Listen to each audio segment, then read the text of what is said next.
Hello friends, welcome to study revolution. आज आपण 16 February 2026चा the Hindu बघतोय आणि तोही आपल्या मातृभाषेतून म्हणजे मराठीमधून. माझं नाव आहे महेश. आपण डिस्कशनला सुरुवात करूया. त्याच्या अगोदर डिस्कशनचं स्वरूप आपल्याला माहिती असणं गरजेचं आहे. यामध्ये पहिल्यांदा आपण एरोटेल डिस्कस करत असतोय. त्यानंतर टेक्स्ट कॉन्टेक्स्ट पेजवरती एरोटेल सारखेच काही मुद्दे डिस्कस केले असतात, ती आपण डिस्कस करत असतोय. त्यानंतर सायन्स पेजवरती सिलेबसच्या दृष्टीतून काय महत्त्वाची कॉन्सेप्ट आली असेल तर ती कव्हर करत असतोय आणि त्यानंतर ज्या काही महत्त्वाच्या न्यूज आहेत, त्या महत्त्वाच्या न्यूज आपण कव्हर करत असतोय. आणि ऑब्व्हियसली याचा अंतिम उद्देश जो आहे, तो अंतिम उद्देश हाच आहे, की या नॉलेजचा संग्रह करून जास्तीत जास्त त्याचं एक्झामच्या दृष्टीतून मार्क्समध्ये रूपांतर करणं, हा याचा अंतिम उद्देश आहे आणि त्या दृष्टीतून आपल्याला जे काही करता येईल, ते आपण या लेक्चरच्या माध्यमातून करत असतोय. असो आपण डिस्कशनला सुरुवात करूया आणि बघूया पहिलं महत्त्वाचं रोटेल कोणतं आहे आणि त्याच्यातून एक्झामच्या दृष्टीतून आपल्याला काय गोष्टी शिकायला मिळतात.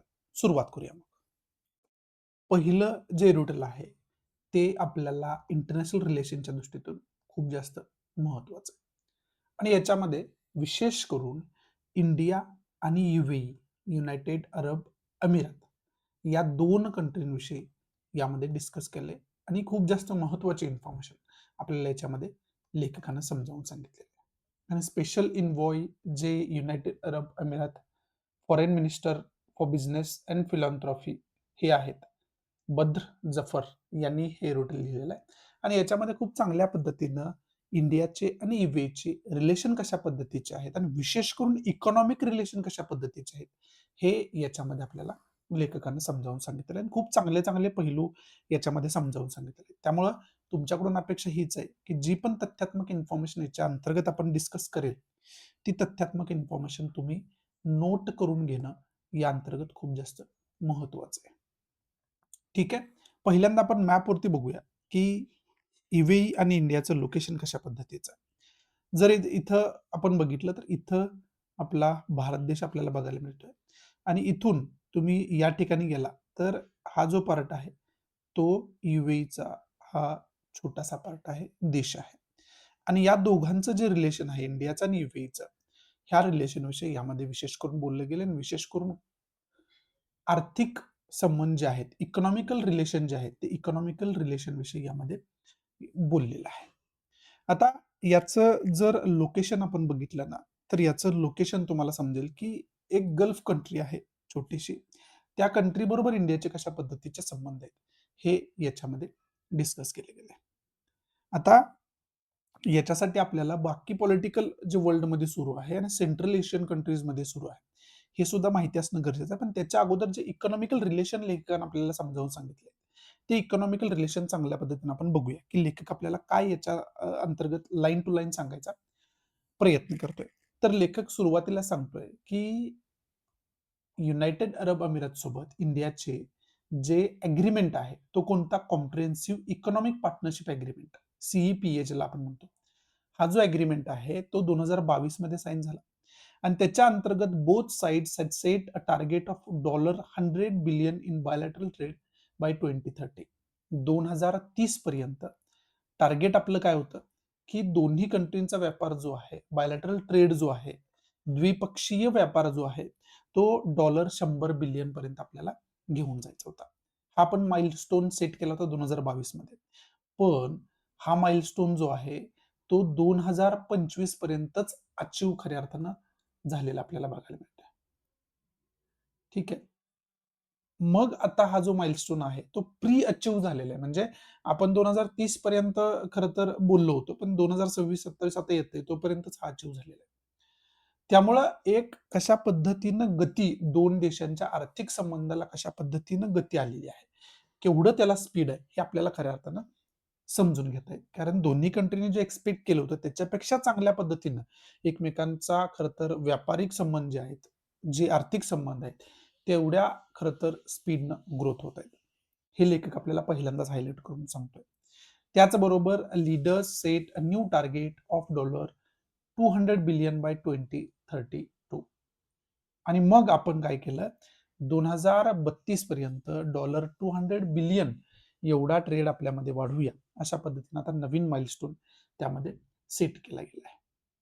मग हे जे ऑब्व्हियसली आहे, हे सुद्धा माइलस्टोन काय खूप अवघड नाहीये. 2032 जे 32 आहे, त्याच्या अगोदरच आपण हा अचीव्ह करू, हे सुद्धा आपल्याला या ठिकाणी बघायला मिळते. पण एवढ्या मोठ्या प्रमाणात जे व्यापारिक संबंध आहेत, सॉरी आर्थिक संबंध आपले आहेत, ते कुठल्या बेसवरती आहेत? नेमकं कोणकोणत्या क्षेत्रामध्ये दोन्ही कंट्री काम करतायत? कशा पद्धतीनं ग्रो करतायत? हे थोडंसं बघणं गरजेचं आहे. मग त्यामध्ये लेखक पुढे जाऊन आपल्याला काय सांगतोय, की UAE entities have invested over $22 billion into India since 2000. 2000 पासून जर आपण बघितलं तर UAEच्या वेगवेगळ्या एंटिटीज आहेत, मग प्रायव्हेट कंपन्याज असतील, बाकी एंटिटी असतील, त्यांनी जवळ-जवळ $22 बिलियन पर्यंत इंडियामध्ये इन्व्हेस्टमेंट केलेली आहे. आणि Indian companies have invested more than $16 billion into the UAE. आणि इंडियन कंपनी ज्या आहेत त्यांनी आतापर्यंत म्हणजे 2000 पासून ते आतापर्यंत जवळजवळ $16 बिलियन इन्व्हेस्टमेंट UAE मध्ये केलेली आहे. आणि जर इंडियन डायस्पोरा बघितला आपण, भारतीय लोक जे तिथं राहतात, तिथं व्यवसाय करतात, तिथं नोकरी करतात, असे जर लोक आपण बघितले तर 5 million Indians nationals live and work in Emirates. UAE मध्ये जवळजवळ 5 मिलियन इंडियन जे नॅशनल्स आहेत, भारतीय जे आहेत, ते खऱ्या अर्थानं वेगवेगळ्या कारणासाठी तिथं राहतात, व्यवसाय करतात, जॉब करतात, बाकी गोष्टी करतात. हे याच्यामध्ये सांगितलं. म्हणजे मोठा इंडियन डायस्पोरा सुद्धा आपल्याला त्या ठिकाणी बघायला मिळते.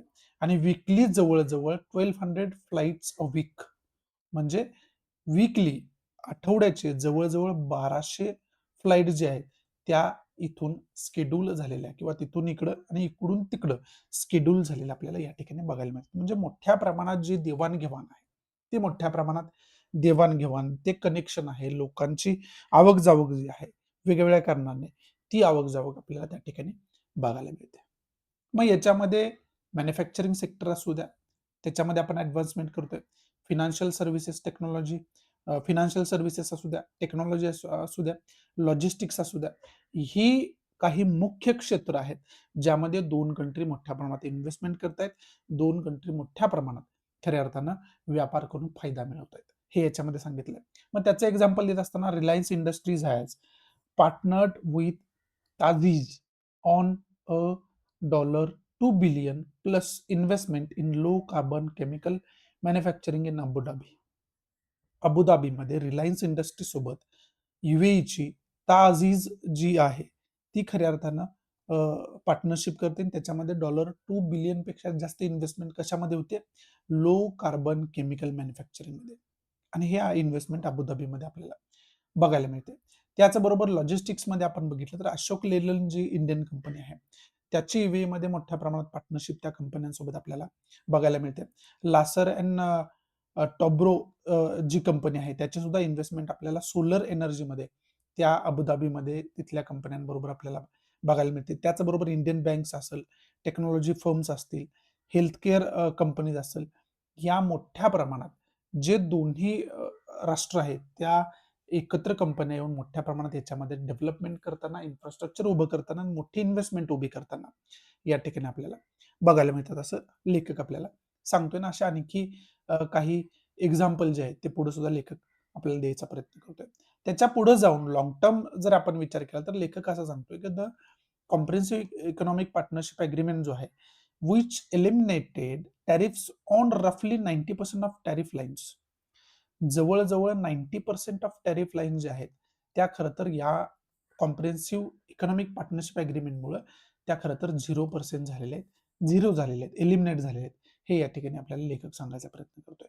The 2024 bilateral investment treaty and now a strategic defence partnership that gives a business that certainty to make a long term bets. आणि याच्यामध्ये लेखक काय म्हणतोय, की हे तर आर्थिक संबंध आपले आहेच, मोठ्या प्रमाणात मोठ्या गतीनं आपण त्याच्यामध्ये विकास करतोय, हे तर खरं आहेच आहे. त्याचबरोबर लॉंग टर्म याला फ्युचर देण्यासाठी दोन्ही कंट्रीने काय केलं? बायलॅटरल इन्व्हेस्टमेंट ट्रीटी केली 2024 मध्ये. त्याचबरोबर डिफेन्स पार्टनरशिप ट्रीटी सुद्धा, स्ट्रॅटेजिक डिफेन्स पार्टनरशिप जी आहे ती सुद्धा याच्यामध्ये केलेली आपल्याला बघायला मिळते. त्यामुळं लॉंग टर्म जे प्रायव्हेट कंपनी आहेत ते लॉंग टर्म या ठिकाणी इन्व्हेस्टमेंट करू शकतात. त्यांना कोणताही फ्युचरिस्टिक जो आहे तो धोका त्याच्यामध्ये न दिसता फक्त फ्युचर चांगलं आपल्याला त्याच्यामध्ये बघता येईल आणि चांगल्या पद्धतीने इन्व्हेस्टमेंट करता येईल, बिनधास्तपणे इन्व्हेस्टमेंट करता येईल, हे लेखक आपल्याला इथं सांगायचा प्रयत्न करतोय. मग आता इंडिया जो आहे तो the ambition is now extending into third market.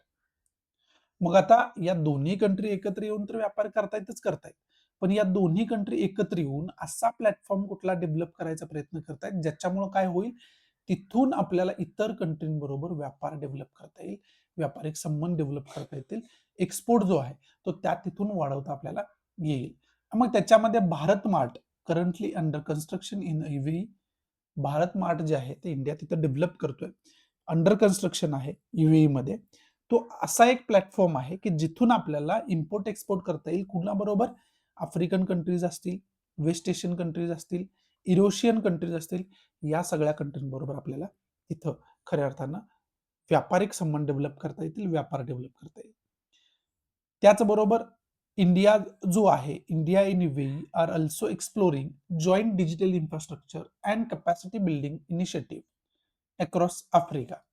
African कंट्रीमध्ये खऱ्या अर्थानं इन्फ्रास्ट्रक्चर, डिजिटल इन्फ्रास्ट्रक्चर डेव्हलपमेंटसाठी काय अपॉर्च्युनिटी मिळते का, कॅपॅसिटी बिल्डिंग इनिशिएटिव्ह काय करता येतात का, हे सुद्धा दोन्ही कंट्री मिळून त्या ठिकाणी आफ्रिकन कंट्रीसाठी खऱ्या अर्थानं प्रयत्न करतात. म्हणजे इथं एक मोठी इन्व्हेस्टमेंट करून मोठ्या प्रमाणात रेव्हेन्यू आपल्याला कसा कमवता येईल, सॉरी, हे सुद्धा या ठिकाणी इथं बघितलं जातं. The corridor is becoming a platform not just for bilateral exchange but also for global reach. आणि ऑब्विसली हा प्लॅटफॉर्म जो आहे तो फक्त काय बायलॅटरल रिलेशन, द्विपक्षीय संबंधासाठी नाहीये, द्विपक्षीय व्यापारासाठी नाहीये, तो खऱ्या अर्थानं जगापर्यंत पोहोचण्यासाठी एक चांगला प्लॅटफॉर्म दोन्ही कंट्री बनवत आहेत. हे सुद्धा या ठिकाणी आपल्याला समजून घेणं खूप जास्त गरजेचं आहे. त्याचबरोबर आर्टिफिशियल इंटेलिजन्स सांगतोय लेखक पुढे जाऊन आपल्याला की AI impact summit in New Delhi February 16 to 2026, म्हणजे आजपासून जी AI impact summit India host करतोय आपल्या राजधानी दिल्लीमध्ये, त्याचा सुद्धा एक महत्वाचा, खरं तर त्याचं सुद्धा एक वेगळं महत्व असं लेखक म्हणतोय. The first global AI summit held in global south. जगातली पहिली एआय समिट होते ग्लोबल साऊथ मध्ये, आणि ती सुद्धा होस्ट कोण करतोय, ती सुद्धा होस्ट करतोय इंडिया. आणि त्याच्यामध्ये इंडिया कशा पद्धतीने इकॉनॉमिकली फास्ट ग्रोविंग आहेच आहे, त्याचबरोबर टेक्नॉलॉजी बेसवरती सुद्धा कशा पद्धतीनं ग्रोविंग कंट्री बनतोय हे सुद्धा आपल्याला बघणं खूप जास्त गरजेचं आहे. आणि हे सुद्धा लेखक या ठिकाणी आपल्याला हायलाईट करायचा कुठंतरी प्रयत्न करतोय. द युएई आणि India are already exploring cooperation on advanced computing capacity, data centers and AI driven innovations. Advance computing capacity जी आहे त्याच्यामध्ये असू द्या किंवा डेटा सेंटर्स डेव्हलप करण्यामध्ये असू द्या आणि एआय ड्रिव्हन इनोव्हेशन्स असू द्या, याच्यामध्ये सुद्धा इंडिया आणि युएई जो आहे तो ऑलरेडी एक्सप्लोरेशन जे आहे, कॉपरेशन जे आहे ते त्याच्यामध्ये दोन्ही कंट्रीने सुरू केलेलं आहे याच्या अगोदरच, हे सुद्धा या ठिकाणी सांगतोय. आणि त्या खरं तर धर्तीवरती आपल्याला बघायला मिळेल की येणाऱ्या काळामध्ये कशा पद्धतीनं त्यामध्ये आपली इन्व्हेस्टमेंट मोठ्या प्रमाणात आपल्याला बघायला मिळणार आहे. हे सगळं याच्यामध्ये लेखक आपल्याला समजावून सांगतोय. आणि फोर्थ लार्जेस्ट इकॉनॉमी आहे, $4 ट्रिलियन एवढी मोठी इकॉनॉमी खऱ्या अर्थानं आहे. आणि त्याच्यामध्ये अशा पद्धतीनं दोन्ही कंट्रींची ग्रोथ होणं हे खूप जास्त फ्युचरसाठी चांगलं आहे. हे एकंदरीत म्हणजे विशेष करून आर्थिक फ्युचरसाठी कसं चांगलं आहे हे एकंदरीत लेखक या ठिकाणी आपल्याला कुठंतरी समजावायचा प्रयत्न करतोय. आणि त्याच्यामध्ये across politics, economy, energy, technology and security through 2028 पर्यंत जशा पद्धतीने India RM foreign minister summit Delhi declaration आपल्याला बघायला मिळालं, त्याच्यामध्ये पॉलिटिक्स असू द्या, इकॉनॉमी असू द्या, एनर्जी असू द्या, टेक्नॉलॉजी, सिक्युरिटी असू द्या, हे 2028 पर्यंत दोन्ही खरं तर अरेबियन कंट्रीजमध्ये कशा पद्धतीने कॉपरेशन होते, कशा पद्धतीने डील होते हे याच्यात या ठिकाणी लेखक सांगतो. आणि त्याच्यामध्ये युएई सुद्धा त्याला अपवाद राहिलेला नाही, हे आपल्याला समजून घेणं खूप जास्त गरजेचं आहे. ह्या सगळ्या गोष्टी लेखक आपल्याला या ठिकाणी समजावून सांगायचा प्रयत्न करतोय. ठीक आहे. आणि याच्यामध्ये विशेष करून दोन कंट्रींचे आर्थिक संबंध जे आहे ते बऱ्यापैकी लेखकांना आपल्याला हायलाईट करायचा या ठिकाणी प्रयत्न केलेला आहे. पण त्याच्या पुढे जाऊन काही गोष्टी आपल्याला एक्झामच्या दृष्टीतून बघाव्या लागतील. त्या कोणत्या आहेत? आता इथं युरोप, युनायटेड अरब अमिरात आपल्याला बघायला मिळते आणि इथं इंडिया आहे. ठीक आहे. आता इंडियाचे UAE सोबत चांगले संबंध आहेत. सौदी अरेबिया सोबत सुद्धा तसे चांगले संबंध आहेत. इराण सोबत खूप चांगले संबंध आहेत आपले. ओमान सोबत सुद्धा खऱ्या अर्थानं बऱ्यापैकी आपले चांगले संबंध आहेत. ठीक आहे. त्याचबरोबर इथं जो हा पाकिस्तान आहे ना, तो पाकिस्तान चे सुद्धा या ठिकाणी सौदी अरेबिया सारख्या कंट्री सोबत वगैरे चांगले संबंध आहेत. ठीक आहे. आता विषय असा आहे, की हा जो गल्फ कंट्रीचा एरिया आहे, हा मोठ्या प्रमाणात ऑइल रिच्ड एरिया आहे. म्हणजे मोठ्या प्रमाणात क्रूड ऑइल वगैरे यांच्याकडे आहे. आता क्रूड ऑइलसाठी यूएसए जगभरामध्ये काय काय करतोय आपण सगळ्यांनी बघितले. व्हेनेझुएलावरती कशा पद्धतीनं स्ट्राईक करतोय, इराणवरती कशा पद्धतीनं दबाव आणतोय, हे वगैरे आपण सगळ्यांनी बघितलेलं आहे. आणि त्यामध्ये आता इंडिया जो आहे, जर इंडियाला डेव्हलपिंग कंट्रीचा लीडर बनायचा असेल, चायनाला त्याच्यामध्ये टक्कर द्यायची असेल, तर अशा कंट्रीसोबत खूप चांगले संबंध डेव्हलप करणं खूप जास्त गरजेचं आहे. आणि त्याच्यामध्ये इंडियाचे मग UAE सोबत जे संबंध आहेत, ते संबंध असणं, सौदी अरेबिया सोबत संबंध असणं, बाकी गल्फ कंट्री सोबत संबंध असणं. इराणमध्ये तर तुम्हाला माहिती आहे की चबाहार पोर्ट आपण डेव्हलप करतोय मोठ्या प्रमाणात इन्व्हेस्टमेंट करून. ठीक आहे. ते आपण सगळ्यांनी बघितले. अफगाणिस्तान सोबत आपले चांगले संबंध आहेत. खूपच चांगले संबंध आहेत. हे आपण आपल्याला मान्य करावं लागेल.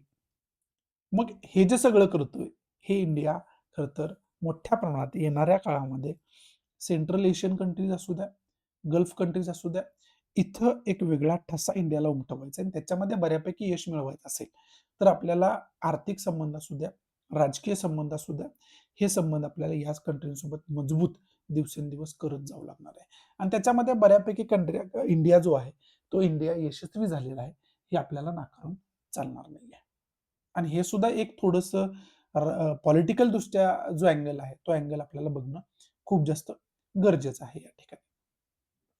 आणि याच्या अगोदर काय होतं, की याच्या अगोदर विशेष करून जे आहे, ते सौदी अरेबिया आणि UAE जो आहे, तो एकत्रपणे एक मित्रराष्ट्र म्हणून काम करत होते. आणि यमनमध्ये जो आहे ना, इथं यमन आहे. यमन असू द्या किंवा ओमान असू द्या. ह्या ज्या कंट्रीज आहेत ना, याच्यामध्ये इराणचा इन्फ्लुअन्स इराण डेव्हलप करायचा प्रयत्न करत असतो. पण सौदी अरेबिया आणि UAE जो आहे, तो एकत्रित येऊन इराणला इथं कन्फ्रंट करत असतोय. आणि या तिघांसोबत इंडियाचे खूप चांगले संबंध आहेत. मग उद्या या तिघांमध्ये काय टेन्शन वगैरे डेव्हलप झालं, तर त्याच्यामध्ये इंडिया जो आहे, तो एक मिडलमन म्हणून काम करू शकतो. तशा पद्धतीची इमेज इंडियाची डेव्हलप होते, की जिथं या कंट्री न्याय मागण्यासाठी इंडियाकडे येऊ शकतात, मध्यस्थी करण्यासाठी इंडियाकडे येऊ शकतात. आणि तशा पद्धतीची इमेज डेव्हलप होणं, हे खरं तर त्या क्षेत्रामध्ये कशा पद्धतीनं लीड इंडिया करतोय, हे खरं तर दाखवण्यासारखं आहे. आणि त्याच्यामध्ये सुद्धा इंडियाला एक वेगळं यश आलेलं आपल्याला या ठिकाणी बघायला मिळते. आणि दुसरी महत्वाची गोष्ट काय, की दुसरी महत्वाची गोष्ट ही आहे, की अरे यार, सॉरी, की आपल्याला जर व्यापार करायचा असेल, आपल्याला युरोपियन कंट्रीज पर्यंत समुद्री मार्गाने पोहोचायचं असेल, तर त्याचा रूट जर आपण नीट बघितला, तर त्याचा रूट हा आहे, पर्शियन गल्फमध्ये जाता तुम्ही, रेड सी मध्ये जाता आणि त्यानंतर इजिप्तमधून आपण मेडिटेरेनियन सी मध्ये जातो आणि त्यानंतर बाकी कंट्रीना आपण रीच करतो. ठीक आहे. आता विशेष करून हा जो एरिया आहे, गल्फ ऑफ एडन म्हणतात त्याला. हा जो एरिया आहे, तिथं कोणत्या कंट्री आपल्याला बघायला मिळतात? तिथं विशेष करून यमन ही कंट्री आपल्याला बघायला मिळते. आणि यमनमध्ये हौती बंडखोर आहेत. हौती रिबेल्स ज्यांना आपण म्हणतो, तो ग्रुप आहे. आणि मग इथं मध्यंतरीच्या कालावधीमध्ये इस्रायलला खूप मोठ्या प्रमाणात त्यांनी त्रास दिला या व्यापारामध्ये. इंडियाला सुद्धा 2-3 केसमध्ये त्रास द्यायचा प्रयत्न झाला या कालावधीमध्ये. आणि अशा सिच्युएशनमध्ये इथं सौदी अरेबियासोबत आपले चांगले संबंध असणं, यमनसोबत आपले चांगले संबंध असणं आणि एकूणच गल्फ कंट्रीसोबत आपले चांगले संबंध असणं, हे खूप जास्त गरजेचं आहे. आणि त्याच्या पुढे तुम्ही गेला तर इजिप्तसोबत सुद्धा चांगले संबंध तुम्हाला करावे लागतील. आणि ते ऑब्व्हियसली इंडियाचे इजिप्तसोबत चांगले संबंध आहेतच आहेत. मग हे जे आहे हे सगळं सुद्धा आपल्याला एक पॉलिटिकल दृष्ट्या चांगल्या पद्धतीने त्याचा आपण अभ्यास करून ठेवणं गरजेचं आहे, माहिती असणं गरजेचं आहे. आणि त्या दृष्टीतून मला असं वाटतं की हा मुद्दा आपल्यासाठी ईव्हीचा जो मुद्दा आहे, तो आपल्यासाठी खूप जास्त महत्वाचा आहे. त्या पद्धतीनं सुद्धा त्याचा आपण अभ्यास करून ठेवायला पाहिजे. बाकी राहिला प्रश्न या एरिटलमध्ये अभ्यास कोणकोणत्या गोष्टींचा आपल्याला करून ठेवायचा आहे. तर याच्यामध्ये आपल्याला अभ्यास करून ठेवायला लागेल. पहिला मुद्दा याच्यामध्ये आलेला आहे की कॉम्प्रिहेन्सिव्ह इकॉनॉमिक पार्टनरशिप. हे इंडिया आणि युएई सोबत ऑब्व्हियसली आपण बोलतो विषयी.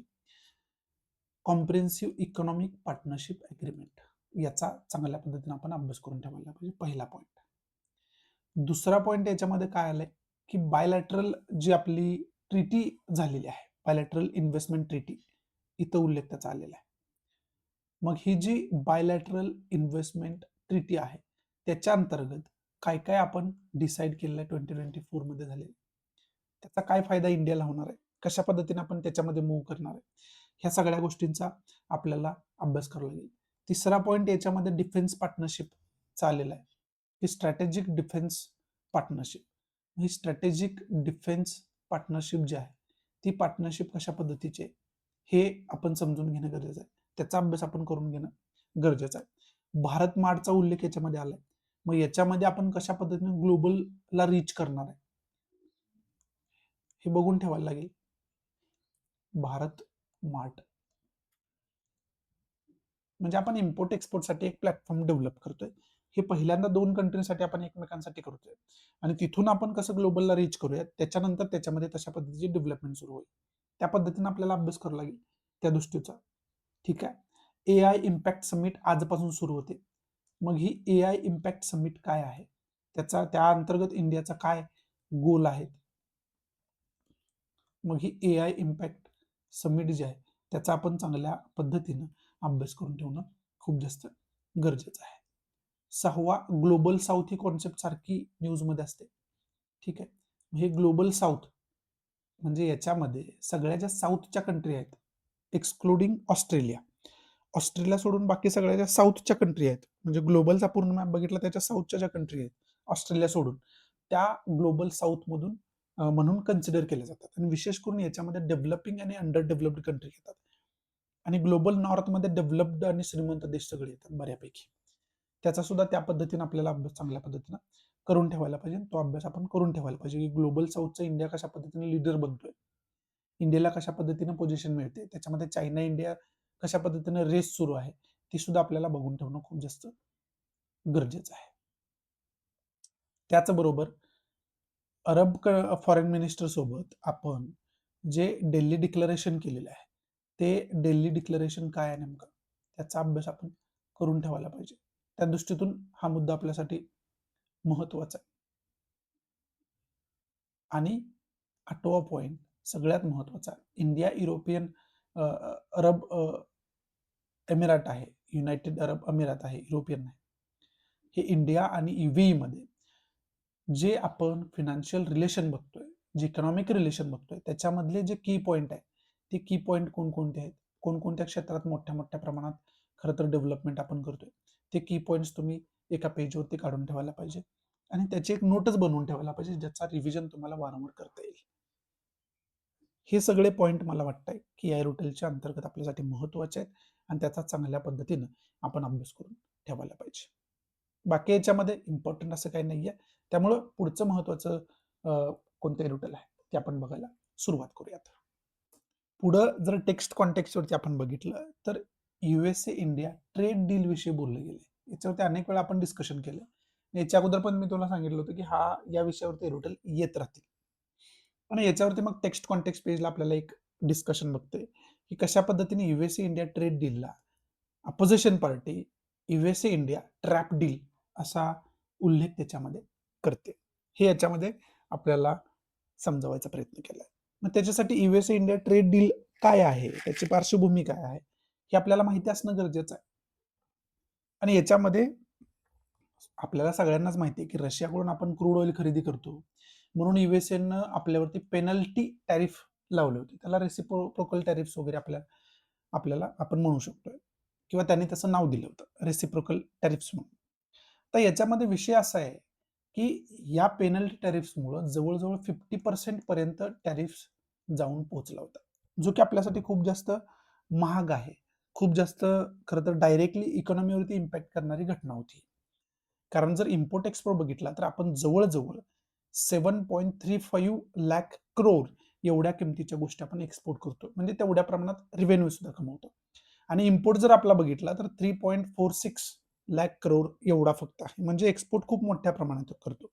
आणि एक्सपोर्ट करणं हे आपल्यासाठी खूप जास्त चांगलं आहे रादर दॅन इम्पोर्ट करणं. कारण इम्पोर्ट करण्यासाठी खर्च करावा लागतो. एक्सपोर्ट करण्यामध्ये तुम्ही पैसे खूप जास्त कमवू शकता. असं त्याचं एक बेसिक रिलेशन आहे. डीप ज्यावेळेस तुम्ही अभ्यास कराल त्यावेळेस बाकी जे डीप त्याचे पैलू आहेत त्याचा तुम्ही अभ्यास ऑब्व्हियसली कराल, त्या गोष्टी समजून घ्याल. पण बेसिक गोष्टी फक्त तुम्हाला मी इथं समजावून सांगायचा प्रयत्न करतोय. मग एवढ्या मोठ्या प्रमाणात युएसएचं मार्केट आपल्याला फायदा देत असताना मध्येच जर टॅरिफ वाढवला तर ऑब्व्हियसली याच्यावरती डायरेक्टली इम्पॅक्ट होणार, म्हणजे आपल्या अर्थव्यवस्थेवरती डायरेक्टली इम्पॅक्ट होणार. आणि मग हे टाळण्यासाठी युएसए आणि इंडियामध्ये डिस्कशन सुरूच होतं जेव्हापासून ही घटना झाली होती तेव्हापासून. आणि एक दिवस मग डायरेक्टली डोनाल्ड ट्रम्प ट्विटरच्या माध्यमातून जाहीर करतात की इंडिया आणि युएसए मध्ये एक ट्रेड डील झालेली आहे आणि त्याच्या अंतर्गत जे टॅरिफ्स आहेत ते 18% करण्यात आलेले आहेत आणि त्याच्या मग टर्म्स अँड कंडिशन काय काय असतील हे ट्विटरद्वारेच आपल्याला समजलं बघायला मिळालं. जे की युजली युएसएचे जे डोनाल्ड ट्रम्प आहेत ते युजली तशा पद्धतीनेच गोष्टी जाहीर करतात. मग याच्यामध्ये इथून पुढं मोठ्या प्रमाणात डिस्कशन सुरू झालं, मोठ्या प्रमाणात विरोध याला सुरू झाला या डीलला. त्याचं रिझन काय होतं हे डील समजावून घेतल्यावर आपल्याला समजेल. हे याच्या अगोदर पण आपण लास्ट लेक्चरमध्ये बघितलं होतं. India will lower its tariffs on US exports to 0%. तर याच्यामध्ये डिस्कशन काय झालं, याच्यामध्ये इंडियानं असं ऍग्री केलं असं डोनाल्ड ट्रम्प म्हणतात की 0% टॅरिफ जो युएसए इंडियाला एक्सपोर्ट करेल त्या गोष्टींवरती असेल. 0% टॅरिफ पर्यंत टॅरिफ करण्यात येईल. म्हणजे आपण जे त्यांना एक्सपोर्ट करतो त्याच्यावरती टॅरिफ लावला जाईल, पण ते आपल्याला एक्सपोर्ट जे करतात त्याच्यावरती टॅरिफ लावला जाणार नाही, असं याच्यामध्ये डिस्कशन झालं, असं जाहीर करण्यात आलं. आणि मग इंडिया जो एक्सपोर्ट करतो युएसए ला त्याच्यावरती 25% टॅरिफ जो होता तो 18% करण्यात आला. म्हणजे पेनल्टी टॅक्स जो आहे तो तर घालवला. त्याचबरोबर जे 25% टॅरिफ होता त्याच्यामध्ये कमी करून ते 18% पर्यंत करण्यात आला, जी की आपल्यासाठी चांगली गोष्ट होती. कारण बाकी शेजारील कंट्री मग बांगलादेश असू द्या, चायना असू द्या, बाकी कंट्री श्रीलंका सारख्या देशात सुद्धा या सगळ्यांपेक्षा कमी टॅरिफ आपल्याला युएसने लावलेला बघायला मिळाला होता, जो की यांना कम्पीट करण्यासाठी आपल्यासाठी खूप चांगला पॉझिटिव्ह पॉईंट होता. पुढे जाऊन Trump claim that India will stop buying oil from Russia. आणि याच्यामध्ये या डीलसाठी बेसिक कंडिशन ही होती की रशियाकडून क्रूड ऑइल खरेदी करणं इंडियाला बंद करावं लागेल आणि त्याच्यामध्ये इंडिया याच्यासाठी ऍग्री झालेला आहे हे सुद्धा सांगितलं. म्हणजे रशियाकडून इंडिया क्रूड ऑइल खरेदी करणं थांबवेल हे यांच्याकडून जाहीर करण्यात आलं. India will step up oil purchase from USA. मग ते ऑइल जे आहे ते कुणाकडून खरेदी करेल, ऑब्व्हियसली व्हेनेझुएला युएसए कडून खरेदी करेल. ठीक आहे व्हेनेझुएला कडून खरेदी करेल आपण किंवा युएसए कडून खरेदी करेल. तर व्हेनेझुएलाची केस लगेच तुम्हाला आठवली असेल, काय मॅटर आहे याच्यामध्ये ते पुढे सांगेनच तुम्हाला. पुढे जाऊन सगळ्यात शॉकिंग गोष्ट काय होती की याच्यामध्ये आपण इम्पोर्ट कितीचं करतोय, 3.46 लाखचं कसं तरी इम्पोर्ट आपण करतोय. पण याच्यामध्ये Trump said that India has committed to, हे कमिटेड खूप जास्त महत्वाचं आहे. म्हणजे इंडियानं कमिट केलेलं आहे buying $500 billion and several American things including energy, agriculture, coal and technology. इंडियानं हे कमिट केलेलं आहे $500 बिलियन पर्यंत गुड्स खरेदी करायचे आणि त्याच्यामध्ये विशेष करून energy, agriculture, coal and technology ह्या गोष्टी असतील.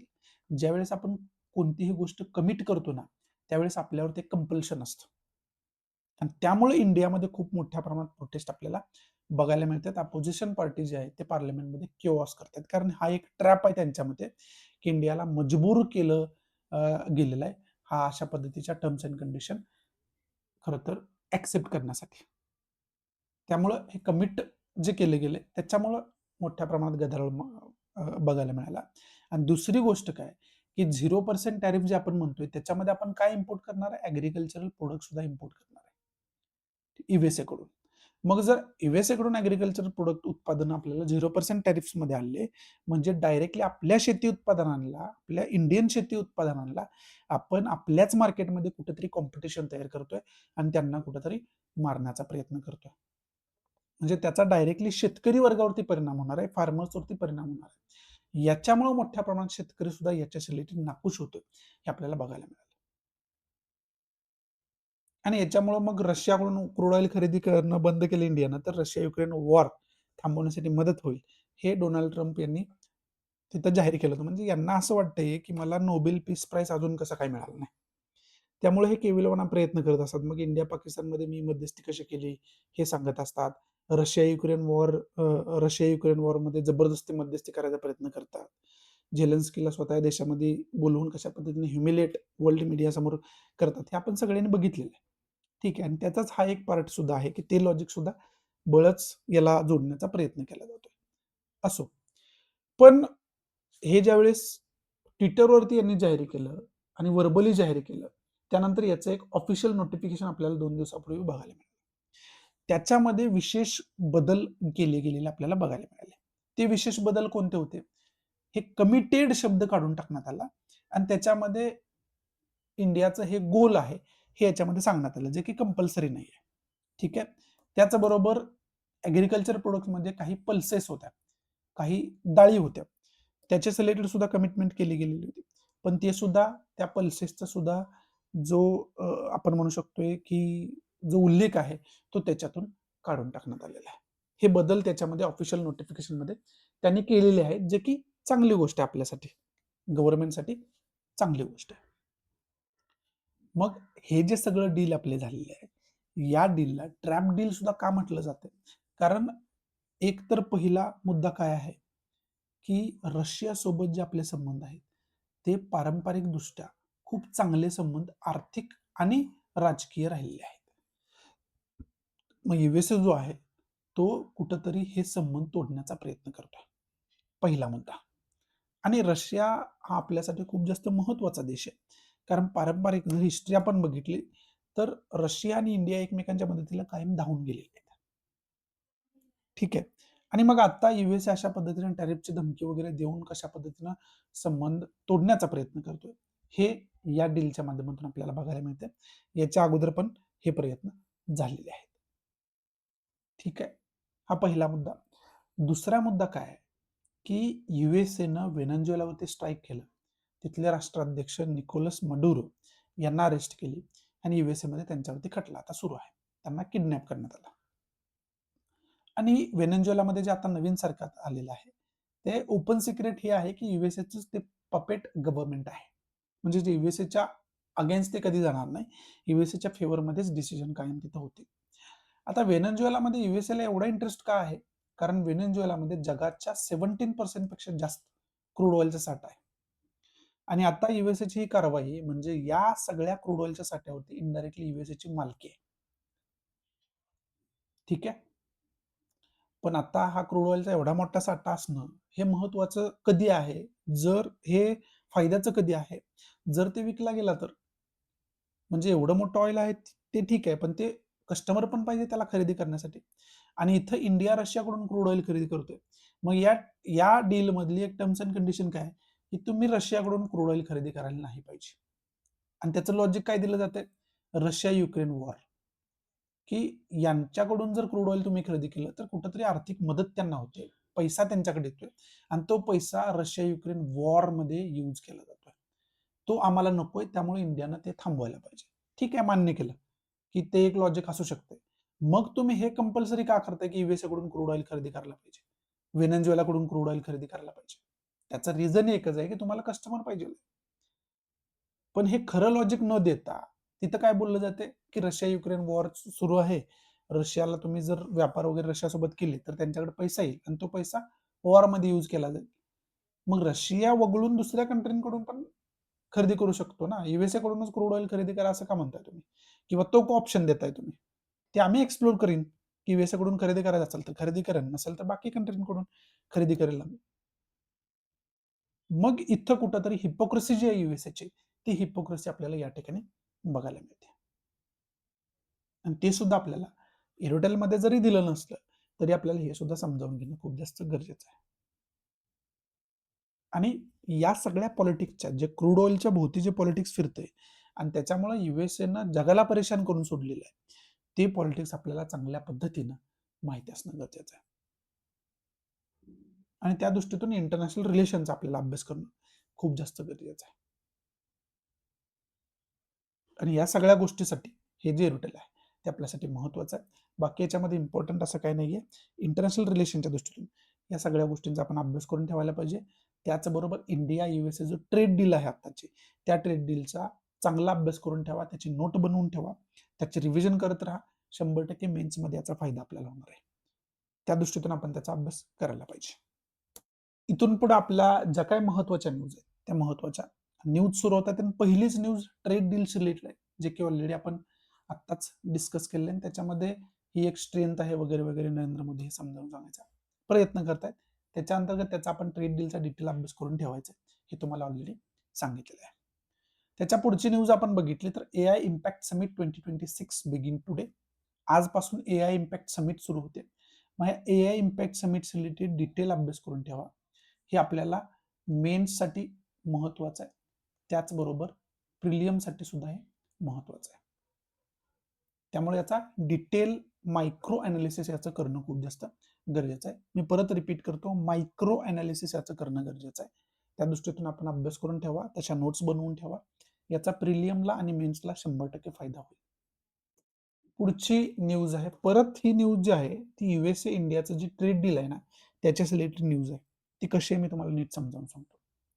USA इंडियामध्ये ट्रेड डील झाली, त्याच्यामध्ये बाकी आता आपल्याला 18% टॅरिफ आहे आणि बांगलादेशला 19% पेक्षा जास्त टॅरिफ आहे, म्हणजे जास्त बांगलादेशला टॅरिफ आहे. मग याच्यामध्ये दोन्ही कंट्री जे आहेत ना, त्या टेक्स्टाईल इंडस्ट्रीमध्ये काम करतात. टेक्स्टाईल गुड्स त्याला USA ला एक्सपोर्ट करतात. मग याच्यामध्ये बांगलादेशला खूप मोठी कॉम्पिटिशन तयार झाली. ठीक आहे.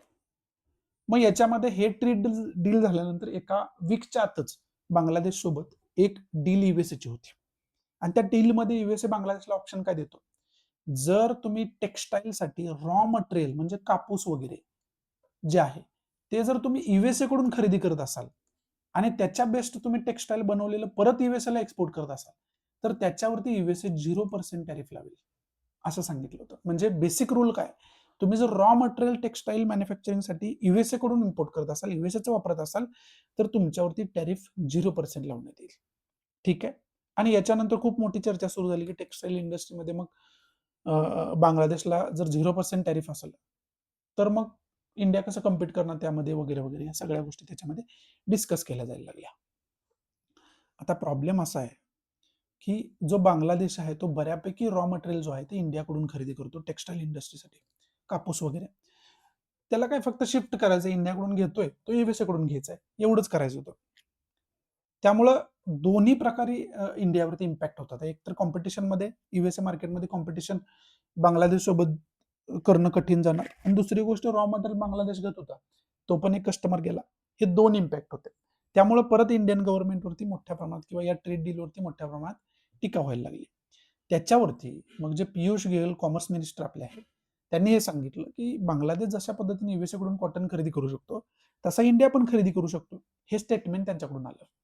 पण त्याच्या पाठीमागे विचार करणं काय गरजेचं आहे की इंडिया कसं काय खरेदी करू शकतो, इंडियानं खरेदी केलं युएसए कडून तर इथल्या कॉटनचं काय करायचं, इथल्या रॉ मटेरियलचं काय करायचं, हा खूप मोठा प्रश्न आहे. आणि त्यामुळे शेतकरी जे आहे ते मोठ्या प्रमाणात पियुष गोयलचं जे ते स्टेटमेंट होतं त्याला क्रिटिसाइज करताना, त्याला अपोज करताना आपल्याला बघायला मिळतं. तीच न्यूज या ठिकाणी आलेली आपल्याला बघायला मिळते.